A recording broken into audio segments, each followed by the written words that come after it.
Hello friends, welcome to Sathya சமையல். இன்றைக்கி நம்ம கருவேப்பிலை பொடி எப்படி அரைக்கிறது அப்படின்னு சொல்லிட்டு பார்க்கலாம். இது இட்லி, தோசை, அதே மாதிரி நம்ம கொஞ்சமாக நல்லெண்ணெய் விட்டு ஒயிட் ரைஸ் கூட கலந்து எடுத்துகிட்டு போனால் லஞ்ச் பாக்ஸுக்கும் சூப்பரான ரெசிபி. எப்படி அரைக்கிறதுன்னு பார்க்கலாம். வாங்க வீடியோவுக்கு போகலாம்.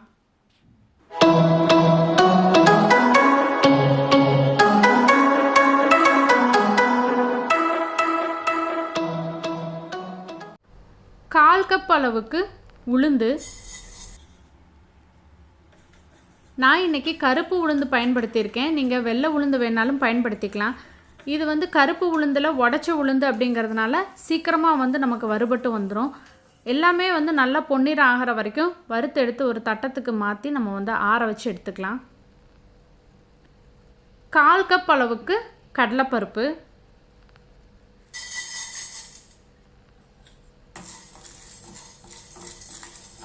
உளுந்தை விட கடலைப்பருப்பு வறுபடுறதுக்கு கொஞ்சம் நேரம் அதிகமாகும். ஆனால் கடாய் ஏற்கனவே சூடாக இருக்கிறதுனால ஓரளவுக்கு சீக்கிரம் வறுபட்டு வந்துடும். இப்போ எல்லாமே பொன்னிறமாக வறுபட்டுருச்சு. இதையும் அதே தட்டத்துக்கு மாற்றி ஆற வச்சுக்கலாம். 1 டேபிள் ஸ்பூன் அளவுக்கு வெள்ளை எள். உங்கள்கிட்ட கருப்பு எள் இருந்தது அப்படின்னா அதையும் பயன்படுத்திக்கலாம். ஆனால் கருப்பு எள் நல்லா சுத்தம் பண்ணிக்கோங்க. அதில் கல் இருந்தாலும் நமக்கு தெரியாது. நல்லா புடச்சிட்டு அதுக்கப்புறமா பயன்படுத்திக்கோங்க. எள் வறுபட்டுருச்சு. 1 டேபிள் ஸ்பூன் அளவுக்கு மல்லி விதை. நல்லா வாசனை வர வரைக்கும் வறுத்தெடுத்துக்கலாம். உங்களுக்கு மல்லியினுடைய வாசனை பிடிக்காது அப்படின்னா நீங்கள் மல்லி போடாமையும் நம்ம அரைச்சிக்கலாம். நல்லா பொன்னிறம் ஆகிடுச்சு. இதையும் எடுத்து வச்சுட்டு சின்னதாக 2 துண்டு கட்டி பெருங்காயம் சேர்த்திக்கிறேன்.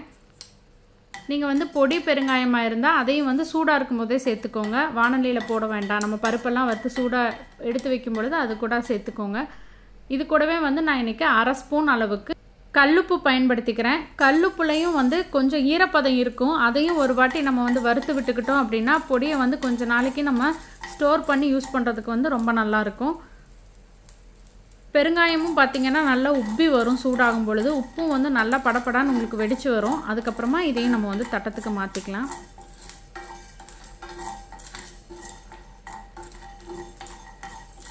பெருங்காயம் உங்களுக்கு நல்லா உப்பும் பொழுது வதவதான் இருக்கிற மாதிரி இருக்கும். நம்ம ஆற வச்சு அரைக்கும் பொழுது நல்லா பவுடர் ஆகிரும். பாருங்கள் எப்படி வித்தியாசம் எந்த மாதிரி தெரியுது அப்படின்ட்டு.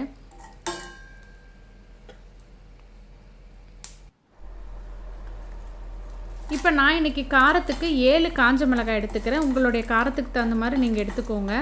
இது வானலி ஏற்கனவே நல்லா சூடாக இருக்கிறதுனால நான் ஆஃப் பண்ணிட்டு தான் போடுறேன். அதுலேயே நல்லா வறுபட்டுருச்சு. கொஞ்சமாக நான் எண்ணெய் சேர்த்திருக்கேன். இல்லைன்னா மிளகாய் நெடி அடிக்கும் அப்படிங்கிறக்காக ஒரு 1/2 ஸ்பூன் அளவுக்கு எண்ணெய் சேர்த்திருக்கேன். சின்னதாக 1 துண்டு புளி போட்டு புளியும் இந்த எண்ணெயிலேயே நம்ம வறுத்து எடுத்துக்கலாம். அப்போ நல்லா பவுடர் ஆகிரும். புளி சேர்த்துறதுனால நம்ம ஒயிட் ரைஸ் கூட மிக்ஸ் பண்ணி கலந்த சாதமாக பண்ணும்போது டேஸ்ட் ரொம்ப நல்லாயிருக்கும். புளி இந்தளவுக்கு வறுபட்டதுக்கப்புறம் நம்ம மாற்றிக்கலாம். நான் இன்றைக்கி கருவேப்பிலை 1 கப் அளவுக்கு கருவேப்பிலை எடுத்திருக்கேன். நல்லா கப்பில் அமுத்தி விட்டு நிறச்சி எடுத்திருக்கேன். கருவேப்பிலையும் லைட்டாக அந்த எண்ணெயிலே போட்டு வறுத்து விட்டுக்கலாம். உங்களுக்கு கருவேப்பிலை அதில் இருக்க ஈரப்பதம் குறைஞ்சி நல்லா சலசலான்னு சவுண்டு வரும். அது வரைக்கும் நம்ம வறுத்து எடுத்துக்கலாம். 1 கப் கருவேப்பிலை, 1/4 கப் உளுந்து, 1/4 கப் கடலைப்பருப்பு, மிச்சது எல்லாமே 1 டேபிள் ஸ்பூன் அளவுக்கு. இப்போ பாருங்கள் கருவேப்பிலை வறுபட்டுருச்சு.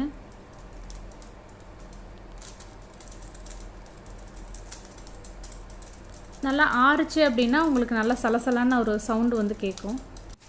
இப்போ நம்ம மிக்ஸி ஜாருக்கு மாற்றிக்கலாம்.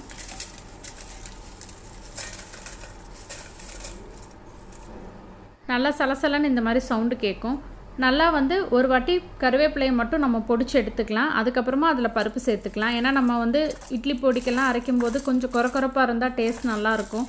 அதனால் முதல்ல நம்ம கருவேப்பிலையை போட்டு நல்லா அரைச்சிட்டு அதுக்கப்புறமா பருப்பு சேர்த்து நம்ம கொஞ்சம் கொரப்பாக அரைச்சி எடுத்துக்கலாம். நல்லா டேஸ்டான ஹெல்த்தியான இந்த கருவேப்பிலை பொடியை நீங்களும் ட்ரை பண்ணி பாருங்கள்.